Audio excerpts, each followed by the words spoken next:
E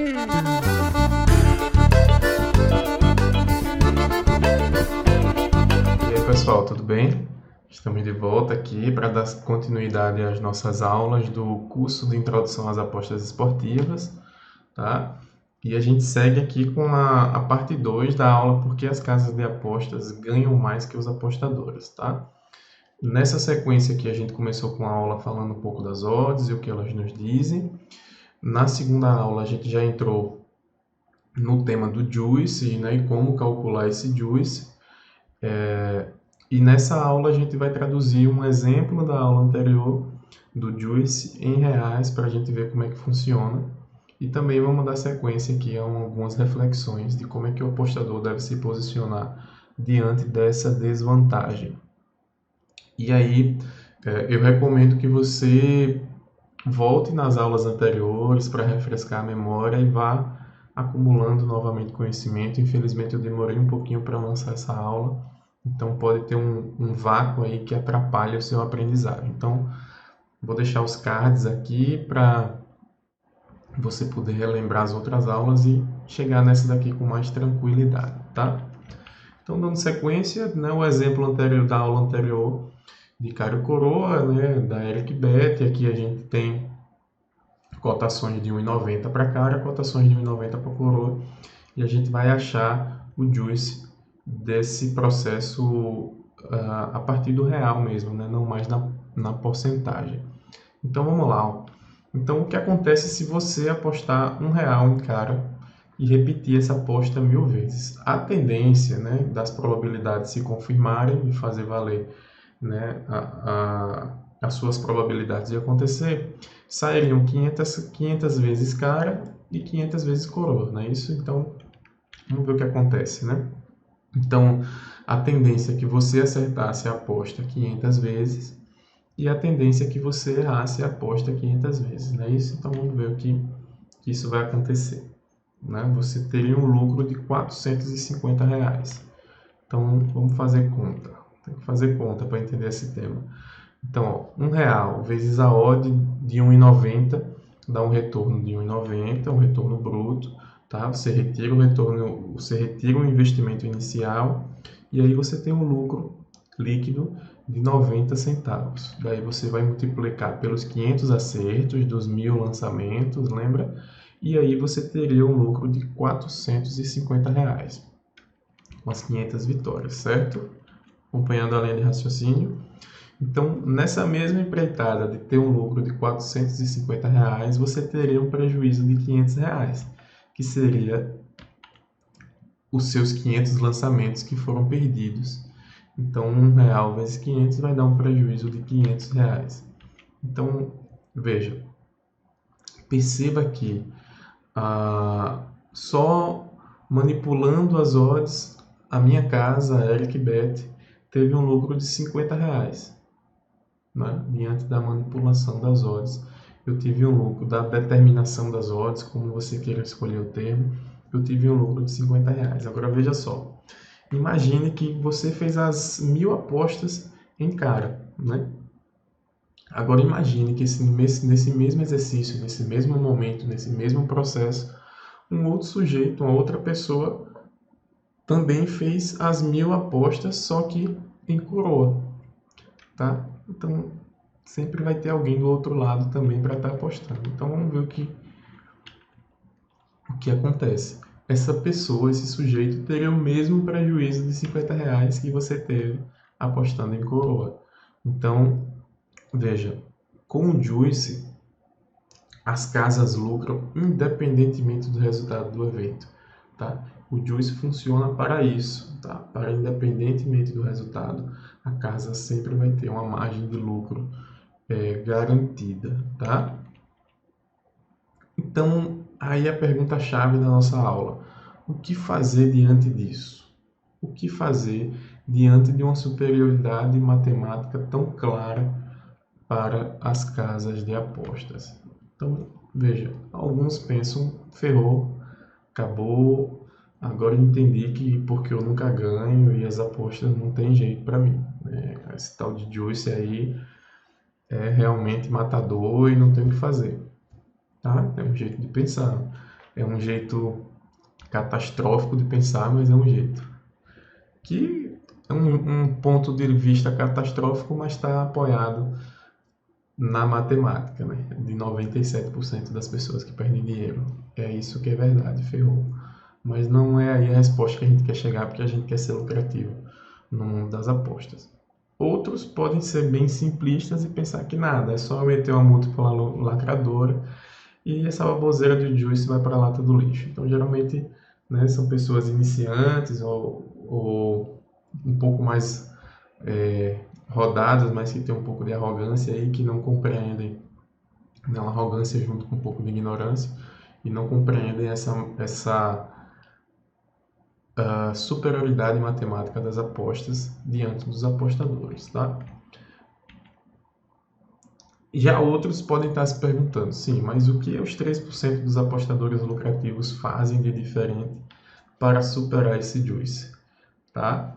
E por que, e é por aqui que alguém que pretende ser lucrativo no mundo das apostas deve estar refletindo sobre a sequência dessas aulas que a gente está tendo até aqui, tá? Sim, o que é que as pessoas lucrativas fazem para superar isso, tá?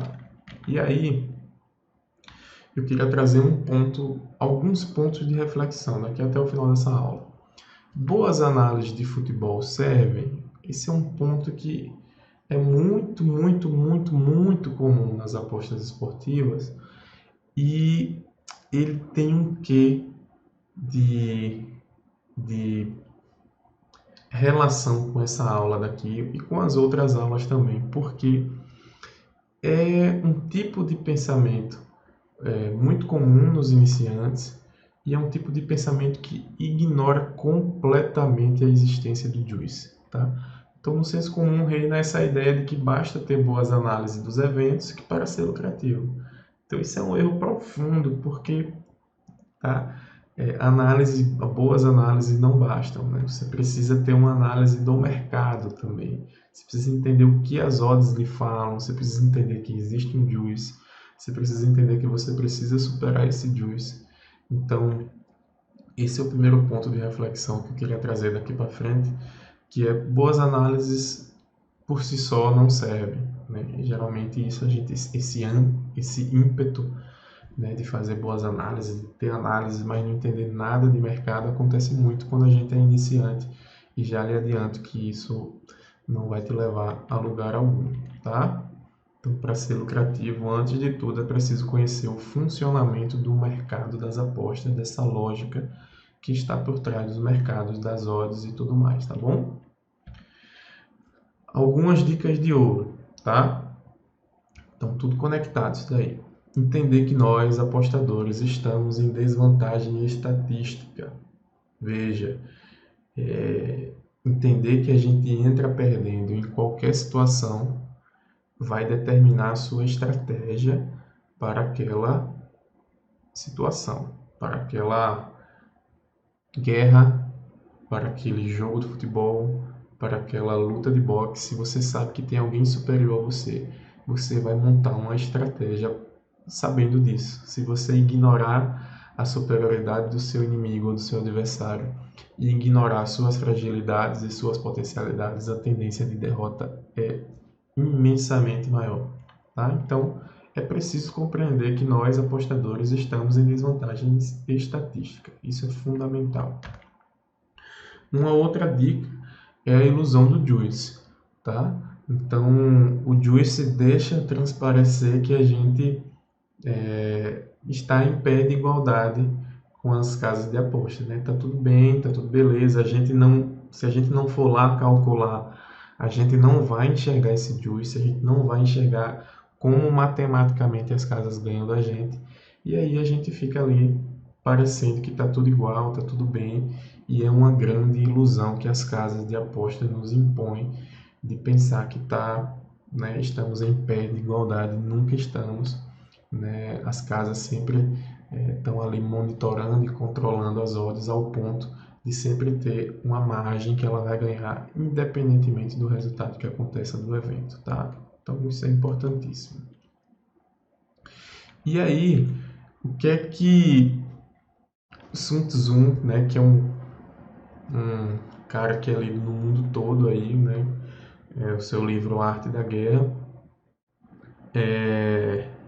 o que é que ele diz sobre vencer em situações de desvantagens? Ó, estamos indo para literatura chinesa e milenar para refletir sobre as apostas esportivas. Tá? O que é que ele diz sobre situação de desvantagens? E veja que interessante.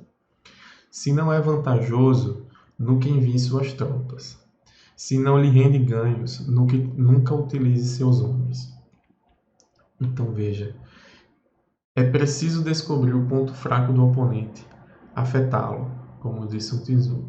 Nas apostas esportivas, a única chance de vitória é justamente isso, sobre as batalhas desvantajosas. A gente precisa fugir das batalhas desvantajosas. A gente precisa fugir das batalhas que não nos são favoráveis e só guerrear nas batalhas que temos vantagens, tá? Então, esse ensinamento de guerra do Sun Tzu, ele cai como uma luva nas reflexões das apostas esportivas, tá? Então, se a gente não guerreia quando a gente está em desvantagem, se a gente não aposta enquanto está em desvantagem, quando é que nós estamos em vantagem para poder apostar? E aí é que entra um outro conceito que a gente vai ter que estudar mais lá na frente, que são as odds de valor. Então, nós só temos vantagem nessa guerra desigual quando a gente encontra odds de valor.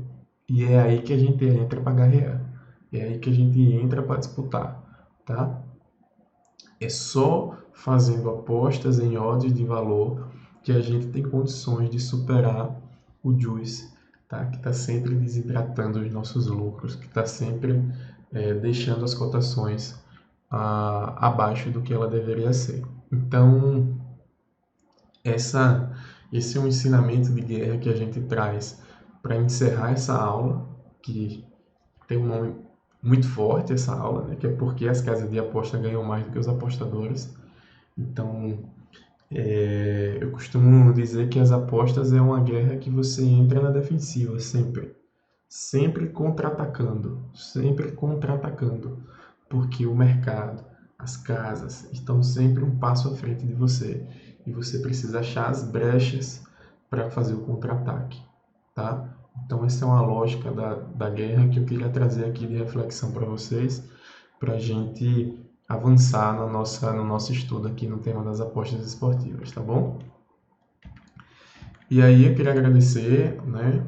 E quem ficou até aqui e dizer que a gente vai ter mais aulas, vai ter mais vídeos e vai seguir estudando como ser lucrativo nas apostas esportivas. Essa missão árdua, essa missão difícil, mas essa missão bem possível se você estiver munido de boas reflexões, de boas ideias e de saber se posicionar diante desse mercado tão cruel que é o mercado das apostas, mas que se você souber guerrear nele, saber as desvantagens e vantagens que você tem em determinados momentos, você consegue sim ser lucrativo.